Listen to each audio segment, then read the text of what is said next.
Obviously இல்ல, ஒரு it's மிகப்பெரிய விஷயம். ஐ திங்க் ஒன்னு ரெண்டு யாரோ ஏதோ பேசினாங்கன்னு கேள்விப்பட்டேன். நீங்க தான் சப்போர்ட் பண்ணணும். எப்படி இருந்தாலும் நம்ம விஜயனுக்கு டீலிமிட்டேஷன் என்னன்னு தெரிய வாய்ப்பில்லை. மொத்தம் எத்தனை தொகுதி இருக்குன்னே அவங்களுக்கு தெரியாது. 2026 தமிழக சட்டமன்ற தேர்தல் நெருங்கிக் கொண்டிருக்கும் நிலையில் தளபதி விஜய் மற்றும் அவருடைய கட்சி தொடர்பாக பல சர்ச்சைகள் தொடர்ந்து பேசப்பட்டு வருகின்றன. இதனுடன் பலரும் தங்களுடைய கருத்துகளையும் வெளிப்படையாக தெரிவிக்க ஆரம்பித்திருக்கிறார்கள். அந்த வகையில் சமீபத்தில் ஜூலி டிவிகேக்கு எதிராகவும் தளபதி விஜய் குறித்து விமர்சனங்களையும் முன்வைத்து பேசினார்.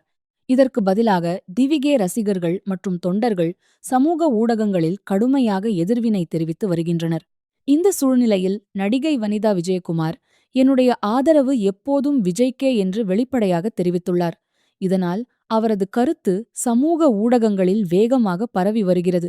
9களில் விஜயுடன் சில படங்களில் இணைந்து நடித்த அனுபவம் இருப்பதாகவும் அந்த காலத்திலிருந்தே அவரை நன்றாக அறிந்திருப்பதாகவும் வனிதா கூறியுள்ளார்.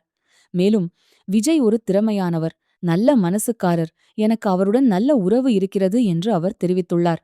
விஜய் குறித்து சமீபத்தில் எழுந்துள்ள சர்ச்சைகள் பற்றி கேட்டபோது ஒரு காலத்தில் அவரை கிண்டல் செய்தவர்களும் இருந்தார்கள்.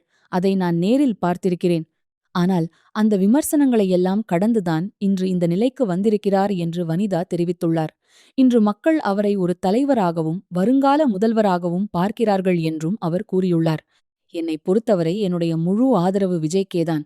தமிழ்நாட்டு மக்கள் அவர் மேல் மிகுந்த அன்பு வைத்திருக்கிறார்கள். அவரை யாராலும் எளிதில் வீழ்த்த முடியாது என்றும் அவர் உறுதியாக தெரிவித்துள்ளார். இந்த வீடியோவை பார்த்த ரசிகர்கள் பலரும், வனிதா அக்கா, நீங்க திரும்பி வந்து ஜூலிக்கு நேரடியாக பதில் சொல்லணும் என்று சமூக ஊடகங்களில் கோரிக்கை வைக்க ஆரம்பித்திருக்கிறார்கள். அதோடு ஜூலி பேசிய வீடியோக்களையும் வனிதா விஜயகுமாருக்கு குறித்து பகிர ஆரம்பித்துள்ளனர். ஏற்கனவே பிக் பாஸ் காலத்திலிருந்தே இருவருக்கும் இடையே கருத்து மோதல் இருந்து வருவது குறிப்பிடத்தக்கது. ஒரு பக்கம் வனிதா விஜயகுமார் விஜய்க்கு ஆதரவு தெரிவிக்கிறார். மற்றொரு பக்கம் ஜூலி வேறுபட்ட கருத்துக்களை முன்வைக்கிறார். இதனால் இந்த விவகாரம் இனிமேல் எப்படி முன்னேறும் என்பது பற்றிய எதிர்பார்ப்பு அதிகரித்துள்ளது.